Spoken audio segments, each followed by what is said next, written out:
Assalamualaikum warahmatullahi wabarakatuh. Halo teman-teman, perkenalkan nama saya Mizana Farala Rasati Darjo dengan nomor induk mahasiswa 440142060 dari Rombel Pendidikan Biologi A Angkatan 2020 Universitas Negeri Semarang. Video ini saya buat untuk memenuhi nilai ujian akhir semester mata kuliah biokonservasi. Di sini saya akan mengulas cerita menarik mengenai konservasi bunga Rafflesia arnoldi di Indonesia.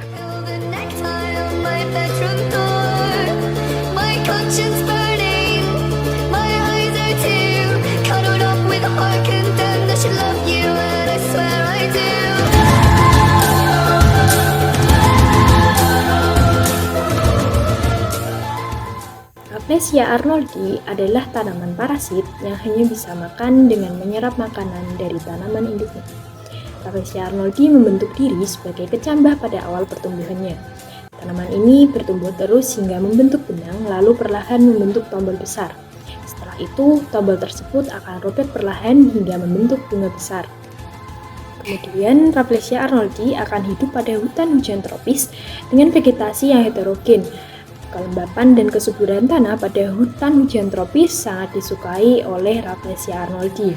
Nah, untuk tumbuh, puspa langka ini membutuhkan waktu 21 bulan di mana bunganya akan mekar.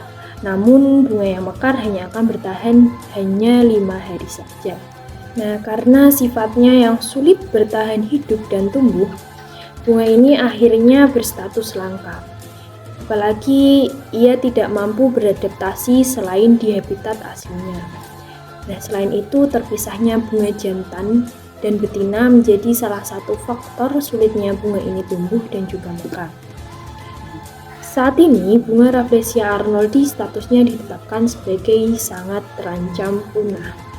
Semua anggota marga Rafflesia dikategorikan sebagai tumbuhan langka dengan status genting sesuai dengan kriteria IUCN pada tahun 1994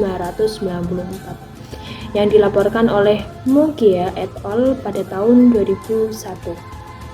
Nah, analisa ini menyatakan bahwa Rafflesia mengalami resiko kepunahan yang sangat tinggi di alam jika tidak ditangani dalam waktu dekat. Faktor alam dan biologis adalah faktor terkuat yang membuat puspa ini sangat kesulitan dalam bertumbuh. Selain faktor-faktor alami dan biologis, dari Rafflesia arnoldi itu sendiri yang membuatnya berstatus langka. Terdapat juga faktor eksternal. Faktor eksternal terkait kelangkaan suatu flora dan fauna tidak lain dan tidak bukan adalah keserakahan manusia. Keserakahan manusia tidak pernah luput dari terancamnya keberadaan makhluk lain di alam ini. Rafflesia arnoldi kesulitan tumbuh sebab banyak habitat aslinya yang sudah diambil alih oleh manusia. Sebab pada hutan hujan tropis, kesuburan tanah adalah yang paling baik. Jadi banyak dari hutan-hutan tersebut dibabat untuk dijadikan industri perkebunan dan banyak hal lainnya yang dapat memuaskan kebutuhan manusia. Kemudian kita masuk ke pembahasan mengenai upaya untuk konservasi. Beberapa peraturan pemerintah tentang Rafflesia baru sebatas masuknya Rafflesia sebagai tumbuhan dilindungi dan aturan penangkarannya. Nah, peraturan tersebut diantaranya 1. Peraturan pemerintah nomor 7 pada tahun 1999 tentang daftar tumbuhan yang dilindungi. Kemudian yang kedua, Kepmenbud nomor 447/KPTS pada tahun 2003 tentang peraturan penangkaran tumbuhan dan satwa yang dilindungi. Nah, sementara Permenhub nomor 57 tahun 2008 sampai tahun 2018 tentang arahan spesies prioritas nasional telah memasukkan Rafflesia sebagai tumbuhan prioritas. Namun masih belum disertai dengan dokumentasi SRAK sehingga pelaksanaannya masih belum optimal. Nah, peraturan yang ada juga tidak melindungi tumbuhan inang yang menjadi tempat hidup dan berkembang biak. Perlu dicari dasar pengkategoriannya sebagai tumbuhan yang dilindungi. Secara in situ, pelestarian tumbuhan langka ini dilakukan pemerintah dengan membentuk beberapa kawasan cagar alam sebagai upaya pelestarian pada habitat aslinya. Sementara itu, usaha konservasi ex situ untuk menjaga pelestarian Rafflesia dilakukan dengan cara memindahkan bunga dari habitat aslinya ke habitat buatan.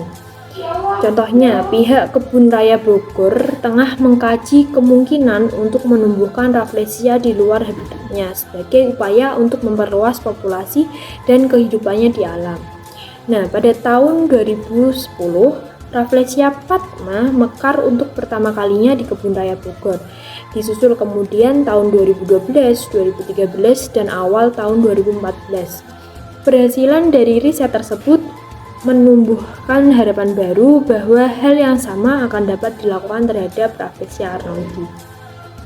Nah, di samping menjadikannya sebagai daya tarik utama wisata, hal ini sekaligus pula dimaksudkan sebagai upaya untuk memperluas populasi spesies tersebut di alam. Nah, kita sudah mengerti mengenai pentingnya konservasi bunga Rafflesia arnoldii yang keberadaannya semakin mengkhawatirkan. Kekayaan hayati di Indonesia ini harus senantiasa kita lestarikan agar kebutuhan kita dapat terpenuhi hingga anak cucu kita nantinya. Salam konservasi. Sekian yang dapat saya sampaikan. Terima kasih.